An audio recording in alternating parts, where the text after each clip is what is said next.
Sir ఇప్పుడు free bus పెట్టారు గర్ల్స్కి. అయితే ఇక్కడ ఆల్రెడీ మన తెలంగాణ ఆర్టీసీ లాస్లో ఉంది. బట్ ఇలాంటి సిచ్యువేషన్లో ఫ్రీ బస్ వల్ల ఆర్టీసీ లాస్లో ఇంకా లాస్లో కూరుకుపోతుంది కదా. ఇలాంటి టైంలో ఈ ఫ్రీ బస్ కరెక్టా కదా?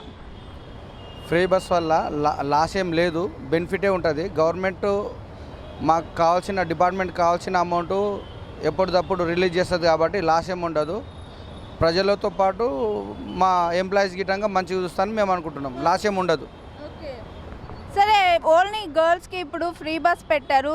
ఈరోజు రేపటి నుంచి ఒక ఐడెంటిటీ ప్రూఫ్ ఉంటేనే అమ్మాయిలు ట్రావెల్ చేయడానికి ఉంటుంది, లేదు అంటే లేదని ఒక గవర్నమెంట్ ఒక సర్క్యులేషన్ ఇచ్చింది. దీని మీద ఎందుకు? ముఖ్యంగా ఏమిందంటే ఈ ఐడి కార్డు ఇవ్వడం వల్ల మాకు డ్యూటీ చేయడానికి కొంచెం సులువు అవుతుంది.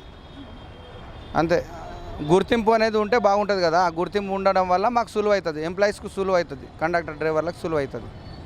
కానీ కొంతమంది మనం న్యూస్లో చాలా వరకు విన్నాము, కొంతమంది డ్రైవర్స్ కానీ కండక్టర్స్ కానీ ఆర్టీసీ లాస్లో ఉందని చెప్పి కొంతమంది మహిళల్ని ఆపిన దగ్గర కూడా ఆపకుండా వెళ్ళిపోతున్నారని ఒక రూమర్ కూడా ఉంది. దీని మీద అవన్నీ వేస్ట్ మేడం. ఎందుకంటే ఒక్కొక్క బస్సులో 150 మంది 170 మంది వరకు ఎక్కుతుండ్రు.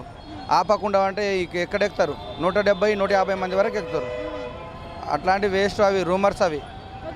సార్, అయితే చాలా మంది వరకు మహిళలు ఫ్రీ బస్ అంటే ఈ పక్క నుంచి ఆ పక్క వీధికి వెళ్ళాలన్నా ఆ బస్సులోనే ట్రావెల్ చేస్తున్నారు. అది చాలా వరకు కరెక్ట్ కాదు కదా సార్? ఈరోజు ఇంట్లో నుండి వెళ్ళని వాళ్ళు విధంగా మీరు చెప్తున్నది 100% కరెక్ట్. జస్ట్ ½ కిలోమీటర్ ఎక్కడానికి బస్ ఎక్కుతారు. అట్లా అది నిజమే మీరు చెప్పేది.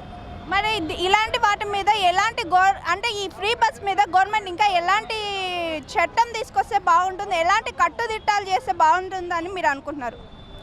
ప్రభుత్వం ప్రజలకు సేవ చేయాలనుకుంటున్నప్పుడు వాళ్ళు తీసుకొచ్చింది బాగుంది కాబట్టి పెట్టిరాళ్ళు, దానికి మనం యూజ్ చేసుకోవాలి. కానీ ఇష్టం వచ్చినట్టు యూజ్ చేసుకోవడం ఇటం కరెక్ట్ కాదు. మన అవసరాన్ని బట్టి మనం బయటికి వెళ్ళాలి.